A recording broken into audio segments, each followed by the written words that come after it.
Welcome to my new blog. તો આજે હું તમને સામગ્રીમાં ગોળ પાપડીની સામગ્રી આપવાની છું. તો એની માટે મેં અહીંયા આગળ નાની એવું 1-2 ટેબલ સ્પૂન જેટલું ઘી લઈ લીધું છે, 1 ટેબલ સ્પૂન જેટલું 1 ટેબલ સ્પૂન જેટલું દૂધ લઈ લીધું છે, 2 ટેબલ સ્પૂન જેટલું ઘી લઈ લીધું છે, 1 વાટકી લોટ લઈ લીધો છે, એની સામે મેં 1 વાટકી ગોળ લઈ લીધો છે.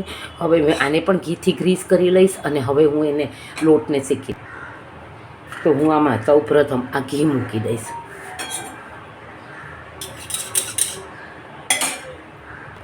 તો તમે જોઈ શકો છો મેં કે અહીંયા ઘી ગરમ કરવા માટે મૂકી દીધું છે. હવે હું આ જે ઘઉંનો લોટ છે એ પધરાવી દઈશ. હવે હું એને ધીમા તાપે શેકાવા દઈશ. જોઈ શકો છો કે આપણું આ શેકાવા આવ્યું છે અને હવે હું એમાં જરા દૂધ પધરાવી લઈશ અને પછી ગેસ બંધ કરી અને નીચે ઉતારી અને એમાં ગોળ પધરાવી દઈશ.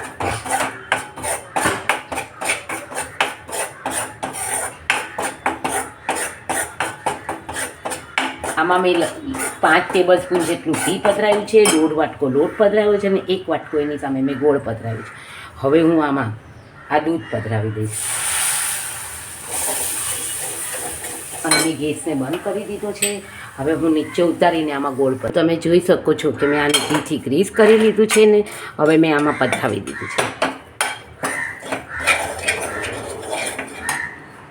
તો તમે જોઈ શકો છો કે આપણી આ ગોળ પાપડી તૈયાર થઈ ગઈ છે અને સરસ પીસીસ પડી ગયા છે. હવે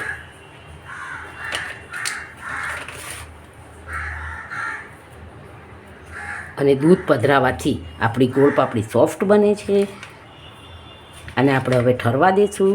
તમે આ ઘરે જરૂરથી ટ્રાય કરજો અને મારી ચેનલને ફોલોઅપ કરજો તો તમને નવા વિડીયો દરરોજ સામગ્રીના જોવા મળશે. તો આપણે આ ગોળ પાપડી તૈયાર થઈ ગઈ છે. તમે ઘરે જરૂરથી ટ્રાય કરજો. Thank you for watching my video. Like, share and subscribe. C you tomorrow.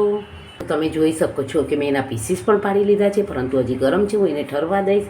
તમે આ રેસીપી ઘરે જરૂરથી દૂધ પધરાવીને ટ્રાય કરજો. તો thank you for watching my video. Like, share and subscribe.